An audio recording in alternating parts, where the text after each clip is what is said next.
الله الذي خلق السماوات والأرض وما بينهما في 6 أيام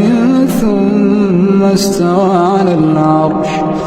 ما يكون من دونه من ولي ولا شفيع أفلا تتذكرون يدبر الأمر من السماء إلى الأرض ثم يعرج إليه في يوم كان مقداره 1000 سنة مما تعدون ذلك عالم الغيب والشهادة العزيز الرحيم الذي أحسن كل شيء خلقه وبدأ خلق الإنسان من